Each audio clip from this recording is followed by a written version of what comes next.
Hello दोस्तों, हम पढ़ चुके थे क्रिया के बारे में पढ़ रहे थे। क्रिया की परिभाषा पढ़ ली, क्रिया के प्रकार पढ़ लिए और क्रिया के बारे में पढ़ते हुए अपन पहुँच चुके थे सकर्मक क्रिया।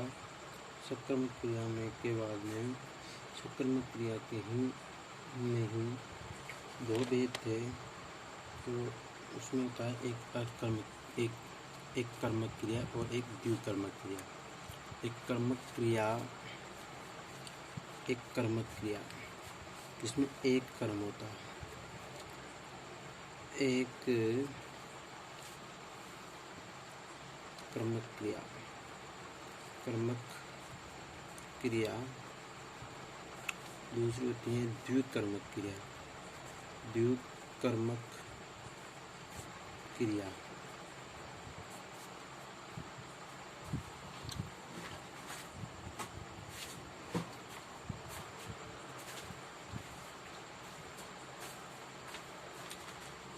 जिसमें सबसे पहले एक कर्मक क्रिया की परिभाषा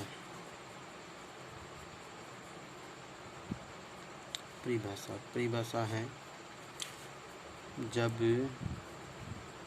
वाक्य में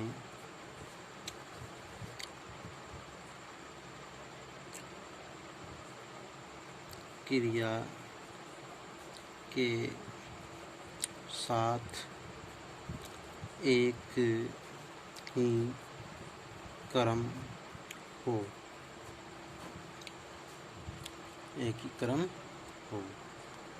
जैसे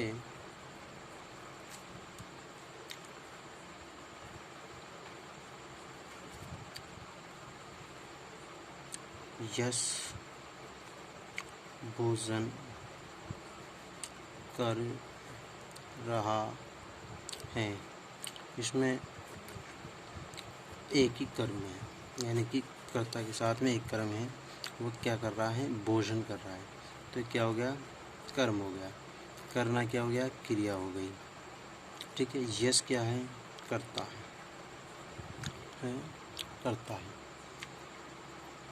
इसी प्रकार से इधर बात कर रहे थे अपन द्विकर्मक क्रिया। तो परिभाषा क्या है इसकी?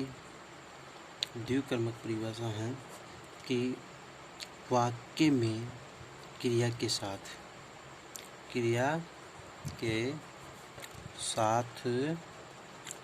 दो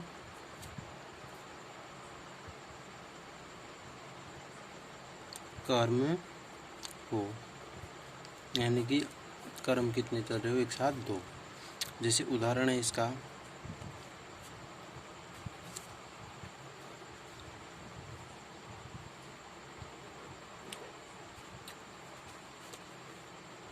अध्यापक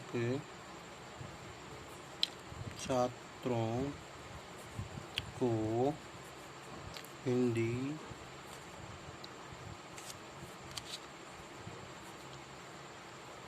पढ़ा रहे हैं। तो देखो क्या कर रहे हैं? पढ़ा रहे हैं। इसके साथ में किनको? छात्रों को। और क्या पढ़ा रहे हैं? हिंदी। यानी कि दो कर्म हो गए। कितने कर्म हो गए? दो कर्म हो गए, जो कि क्रिया की एक क्रिया है केवल।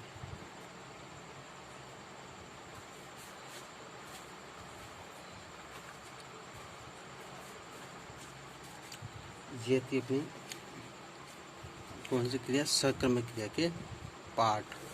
इसके बाद में हम बात करते हैं अकर्मक क्रिया। अकर्मक क्रिया का मतलब है, सीधा सा अर्थ है इसका, यानी कि क्रिया के साथ में कर्म का न होना। किसका? कर्म का न होना। क्या नहीं होता? इसमें कर्म नहीं होता है। जैसे उदाहरण के लिए, लड़की हंसती है। इसमें क्रिया तो है हंसने की, परंतु कर्म नहीं है, केवल कर्ता और क्रिया दो ही है। क्या? एक तो कर्ता है और एक क्या है? क्रिया है केवल। तो यहाँ पर क्या नहीं है, कर्म नहीं है। क्या नहीं, कर्म नहीं है। तो ये क्या कहलाएगी, अकर्मक क्रिया। ठीक है। अब इसके बाद में अपन बात करते हैं रचना के आधार पर क्रिया। किसके आधार पर, रचना के आधार पर क्रिया, यानी कि रचना के आधार पर क्रिया किस प्रकार से होती है। तो रचना के आधार पर क्रिया है मुख्यतः, देखो मैं बता दूँ आपको, एक तो है संयुक्त क्रिया, दूसरी है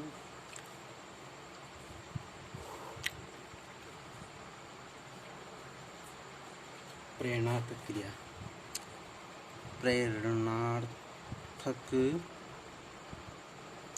क्रिया। ठीक है। तीसरी इसमें पूर्वकालीन क्रिया।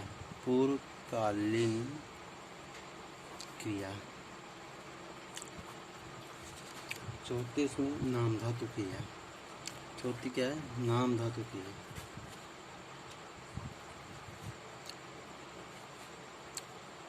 नाम धातु क्रिया।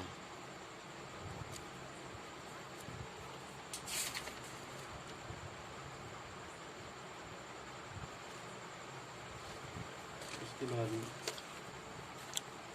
पांचवी इसमें कृदंत क्रिया। छठी इसमें सजातीय क्रिया।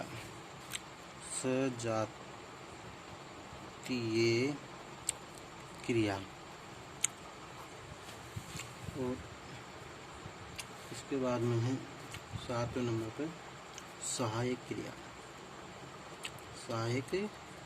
क्रिया।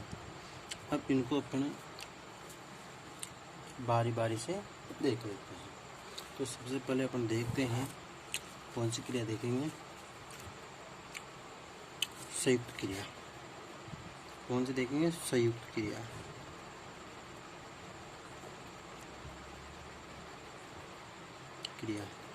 संयुक्त क्रिया होती है। अब संयुक्त क्रिया में बता दूँ आपको, संयुक्त क्रिया की परिभाषा होती है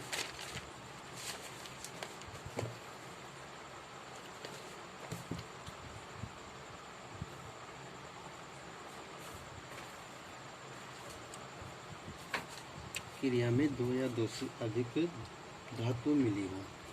क्रिया में दो या दो से अधिक धातु मिली हो, क्या कहलाती है, संयुक्त क्रिया कहलाती है। अब जैसे इसमें क्या होता है, एक तो होती है मुख्य क्रिया प्लस इसमें होती है सहायक क्रिया। ठीक है।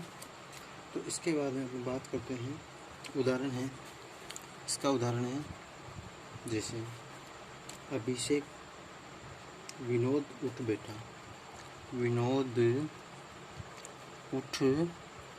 बैठा, यानी कि क्या हुआ, विनोद क्या किया, उठ भी गया और बैठ भी गया। इसी प्रकार से दूसरा उदाहरण है अतिथि आ गए हैं, स्वागत करो। क्या हुआ कि अतिथि आ गए और स्वागत करो, यानी कि आए भी हैं और उनका स्वागत भी करना है। अर्थात क्रिया के साथ में क्या है कि सहायक क्रिया भी लगी हुई है। इसके बाद में प्रेरणार्थक क्रिया, दूसरी क्या है, प्रेरणार्थक क्रिया। इसमें सीधा सा है कि किसी को प्रेरणा दी जाती है, किसी को आदेश दिया जाता है कार्य को किसी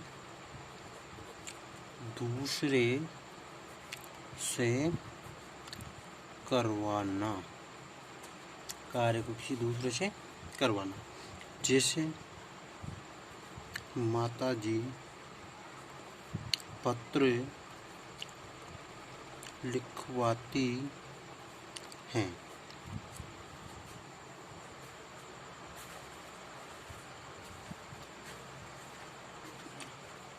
अब इसी प्रकार से इसमें क्या है, कुछ शब्द आते हैं जैसे वाती, वाता, वाते।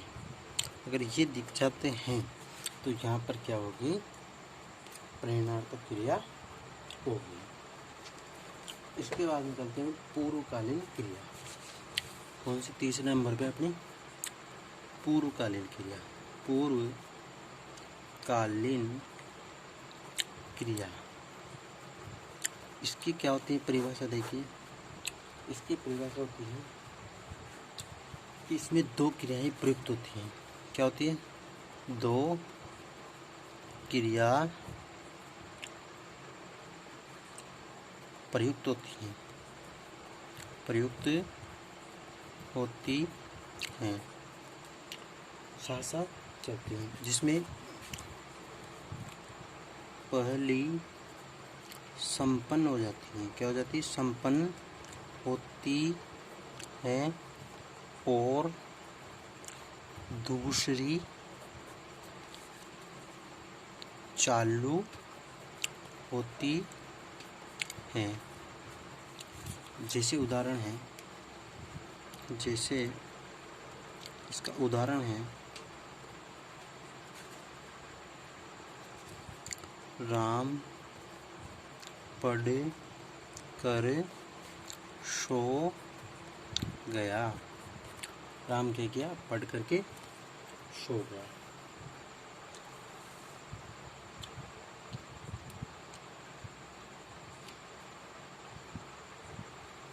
इसमें ध्यान रखना, नोट एक चीज कि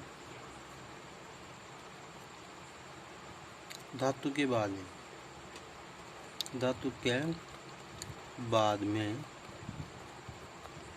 यदि कर या करके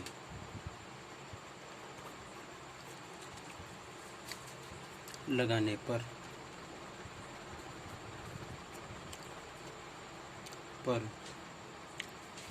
वह पूर्वकालीन क्रिया हो जाती है। वह पूर्वकालीन क्रिया बन जाती है। जैसे खेल धन कर, तो क्या हो गया, खेल कर,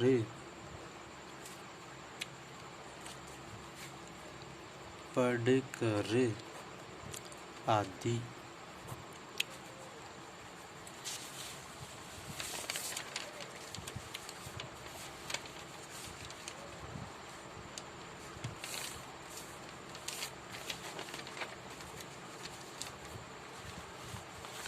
इसके बाद में बात करते हैं अपन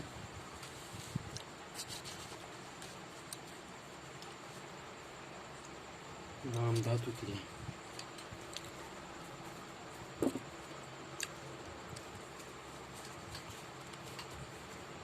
नाम धातु क्रिया, नाम धातु क्रिया में क्या होता है, देखिए वह क्रियापद, वे क्रियापद जो संज्ञा, सर्वनाम,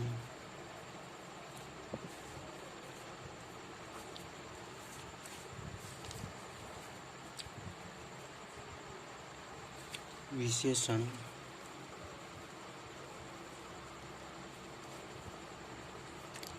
आदि से बनते हैं। जैसे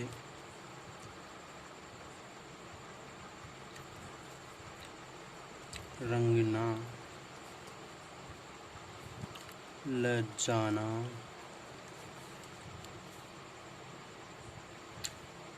चमकाना आदि। इसका उदाहरण है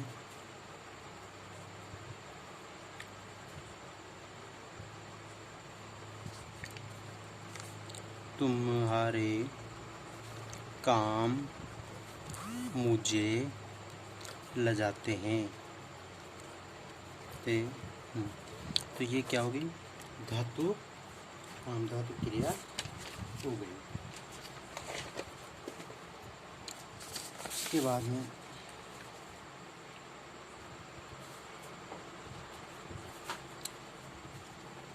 कृदंत क्रिया। कौन सी? कृदंत क्रिया। कृदंत क्रिया। कृदंत क्रिया जो है इसमें है जैसे जहाँ पर कर्म तथा क्रिया दोनों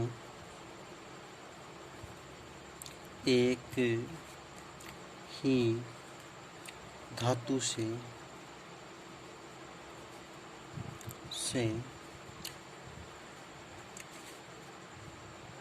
बनकर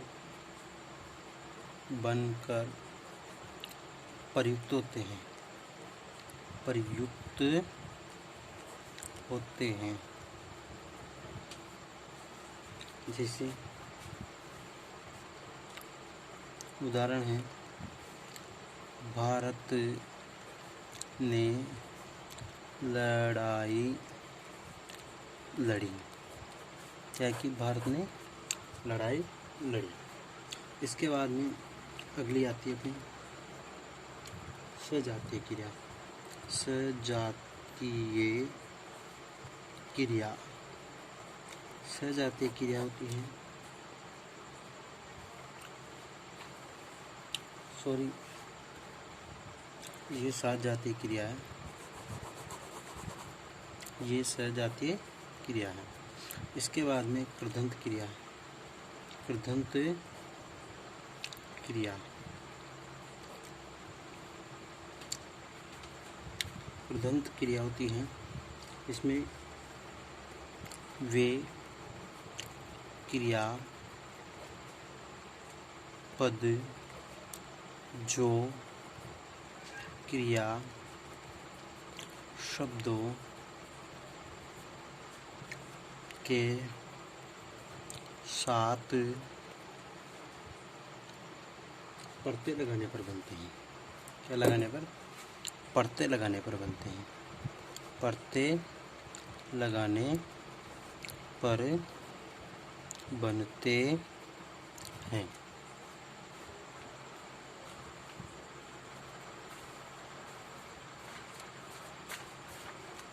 जैसे चल, तो चल का क्या हो गया? चलना। इसी चलकर, चलता आदि। से पढ़ धातु है, इसमें हो गया पढ़ना, पढ़कर, पढ़ता, ये शब्द आ जाते हैं। इसके बाद में लास्ट में है सहायक क्रिया। सहायक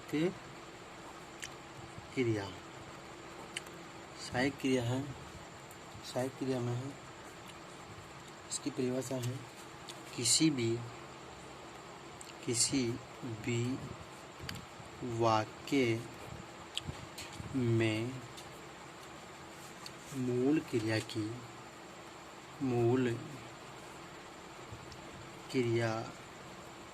की सहायता करने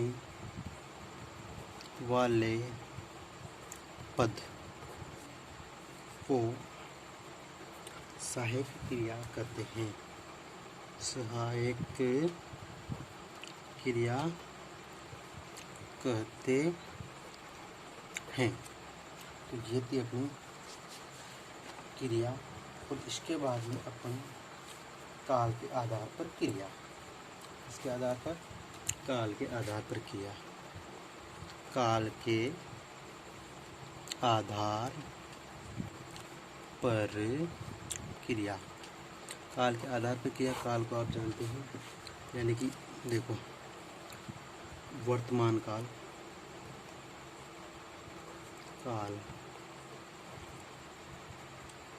भविष्य काल, काल, भूतकाल, इनके आधार पर क्रिया जो है वो है वाक्य। जैसे वर्तमान काल में विमला खाना बना रही है, विमला खाना बना रही है, तो क्या है, वर्तमान काल में आ गया। इसके बाद में भविष्य काल में जितेंद्र कल जयपुर जाएगा।